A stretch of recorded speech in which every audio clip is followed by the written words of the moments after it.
স্বাগতম জনাইছোঁ চয়নিকা মনশ্ৰী অন্তা ভিডিঅ'লৈ। আজি আমি গৈ আছোঁ ডেংৰালী নাট্য মহোৎসৱলৈ আৰু ইয়াতে দিব্যাংগ নাট্য বিদ্যালয় এখন নাটক মঞ্চস্থ কৰিব, চাই থাকিব। আৰু মোৰে সৌভাগ্য যে এই নাট্য মহোৎসৱলৈ যাবলৈ মই সুবিধা অলপ পালোঁ আৰু এই বিশেষ ছাত্ৰ ছাত্ৰীসকলে এখন সুন্দৰ নাটক মঞ্চস্থ কৰিব, চাই থাকিব। আৰু আমি গৈ পালোঁগৈ। ইয়াৰ পৰা বাছ নাযায়, বৰ সুন্দৰ প্ৰাকৃতিক পৰিৱেশ। সকলোৱে আমি খোজ কাঢ়িবলৈ আৰম্ভ কৰিলোঁ। আমাৰ আমনি লগা নাছিল, কিয়নো আৰু বাছখন ইয়াৰ পৰা নাযায়। এক সুন্দৰ পৰিৱেশ, প্ৰকৃতিৰ মাজত কাৰণো বেয়া লাগিব। আমাৰ য'ত প্ৰকৃতিয়ে গান গাই, কবিতা আবৃত্তি কৰে, মনৰ কথা পাতিব পৰা এটি পৰিৱেশ। আমি সকলোৱে হাঁহি ধেমালিৰে গৈ আছোঁ নাট্য মহোৎসৱৰ ঠাইখিনিলৈ। আৰু আমাৰ ছাত্ৰ ছাত্ৰীসকলো খুব উৎসাহিত হৈ আছিল। আমি এনেদৰে গৈ আছোঁ আৰু চাৰিওফালৰ এই পৰিৱেশটো দেখিছেনে, কি সুন্দৰ। বহু জনা নজনা, চিনাকি অচিনাকি বহুতো গছ গছনি আছে।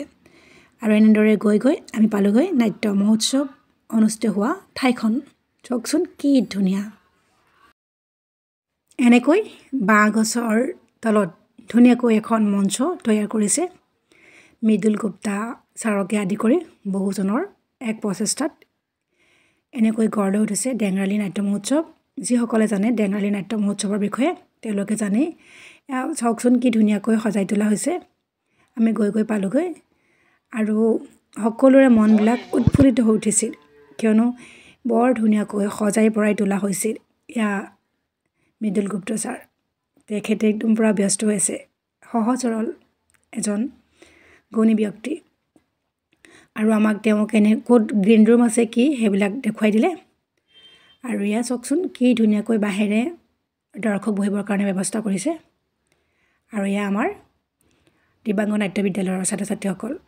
তেওঁলোকে এনেদৰে সাজোন কাচোন আৰু সাজ সজ্জা পৰিধান কৰিছে আৰু সকলোৰে উৎসাহেৰে বাট চাই আছে। আৰু তেওঁলোকৰ এই হাঁহিটো দেখিলেই ভাল লাগে। আৰু কিদৰে উৎসাহী আৰু আগৰণুৱা, সঁচাকৈয়ে তেওঁলোক ধন্যবাদৰ পাত্ৰ। আৰু এনেকৈ সকলো সাজু হ'ল আৰু পৰিচালক ৰাজীৱ কুমাৰ সাউদৰ নাটক ৰাক্ষস খোৱাই ভাল নাটকখন এনেদৰে মঞ্চস্থ কৰিছে দিব্যাংগ নাট্য বিদ্যালয়ৰ ছাত্ৰ ছাত্ৰীসকলে।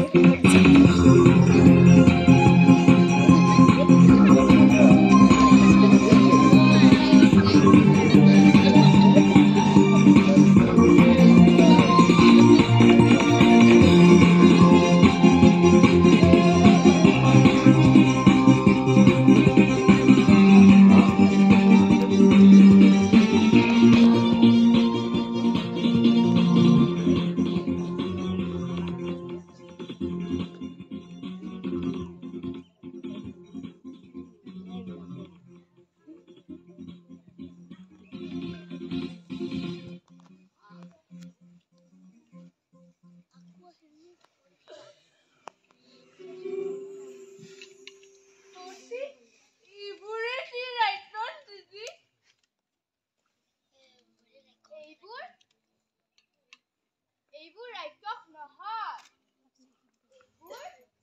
আজিৰ মানুহ এনেকুৱা আচৰণ। ব'লা এতিয়া আমি ইঞ্জিনহঁতৰ ঘৰলৈ যাওঁ। ব'লা ব'লা ব'লা।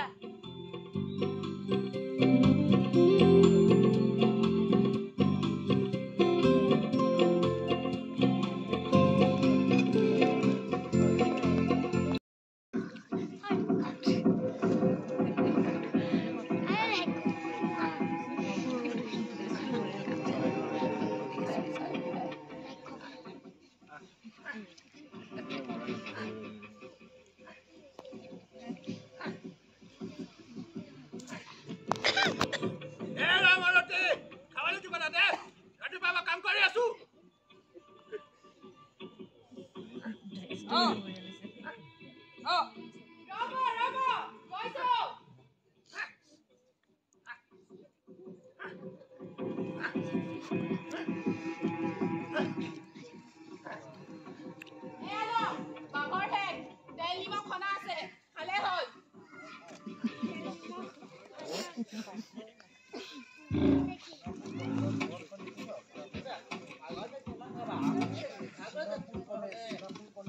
কিবা এটা টাইম খাম আমনি লাগিছে যাবনি টাকা হলে ভাল লাগিলে হয় ও আমি মানুহ হলে পাৰিম নে তেতিয়া হলে যিটো দিছে হেটোকে খা ঠিক আছে হ'ব বাবৰ আপডেট ভাই পুৰিবলে পঠাই দিছো এই আকৌ আগত ভালে হেকটা কৰা তা মনোযোগ নাই বাবা কিমানে পঢ়াই দিলে এটো মাকৰ হে কাম ঘৰো সমালি ঘৰে বলি আৰু অকলে পাতি পুৰা নাস্তা কৰি দে ঘৰ কৰিব এলে হোৱাৰে কখৰসা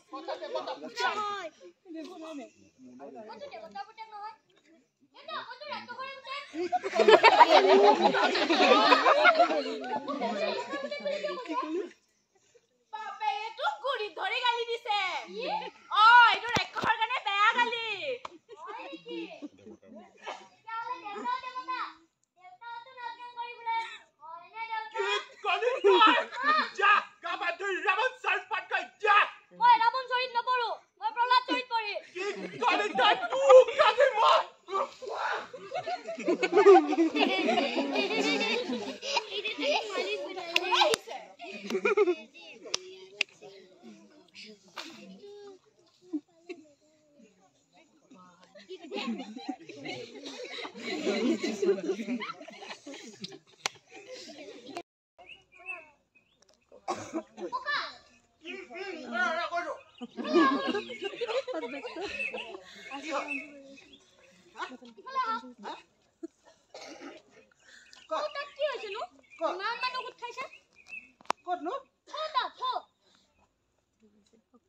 দেখা নাই দেখোন মই আপোনাৰ চকু কিটাই বেয়া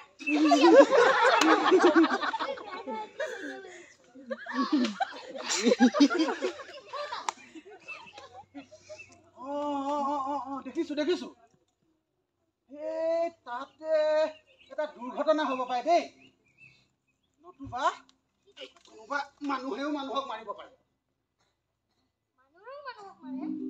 মাৰেতো মানুহে মানুহক মাৰিয়ে থাকে আমাৰ ৰাজ্য পিলানিটো লগৰ ৰাষ্ট্ৰবোৰৰ কেতিয়াও নাপায় কি কলি তই নাই ধেমালি কৰিছিলো বাবা ধেমালি কৰিছিলো ঘৰ পাওঁৱে আৰু ৰ অলপমান অলে পাবি আৰু এইখিনিয়ে মোৰ জেগা এইটো মৃদুল গুপ্তা ছাৰৰ ঘৰ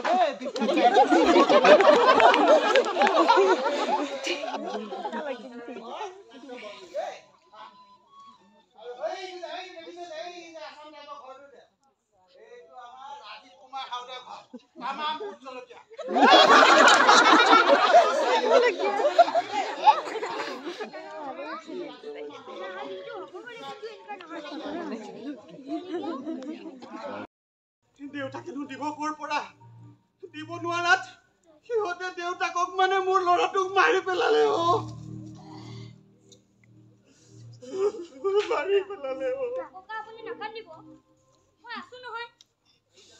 সেইটো সহ্য কৰিব নোৱাৰি বোৱালী যদি পাগলী হৈ নিৰুদ্দেশ হৈ থাকিল সেই দুখতে তোৰা এটাৰো মৰি থাকিল প্ৰকৃতিৰ কোলাত প্ৰকৃতিৰ সৈতে কথা পাতি অনুষ্ঠিত হোৱা এই নাট্য মহোৎসৱখনলৈ বহু লোক আহিছিল আৰু দিব্যাংগ নাট্য বিদ্যালয়ৰ নাটকখনৰ লগতে কেইবাখন নাটক তাত মঞ্চস্থ কৰা হৈছিল বৰ সুন্দৰ আৰু দিব্যাংগ নাট্য বিদ্যালয়ৰ ছাত্ৰ ছাত্ৰীসকলে বৰ সুন্দৰকৈ নাটকখন মঞ্চস্থ কৰিলে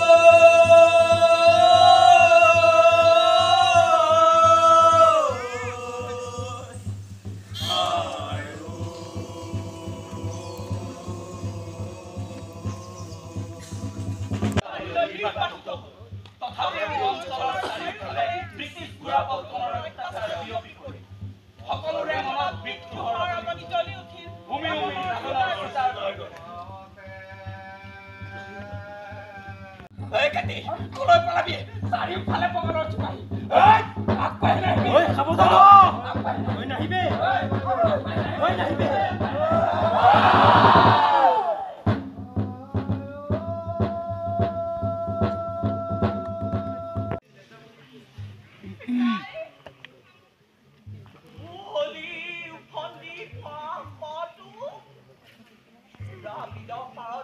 ডেংৰালী নাট্য মহোৎসৱত কেইবাখন নাটক চালোঁ বৰ সুন্দৰ সুন্দৰ নাটক মঞ্চস্থ কৰা হৈছিল তাতে আৰু প্ৰকৃতিৰ কোলাত প্ৰকৃতিৰ মাজত কাৰণো ভাল নালাগিব ধন্যবাদ চাই থাকিব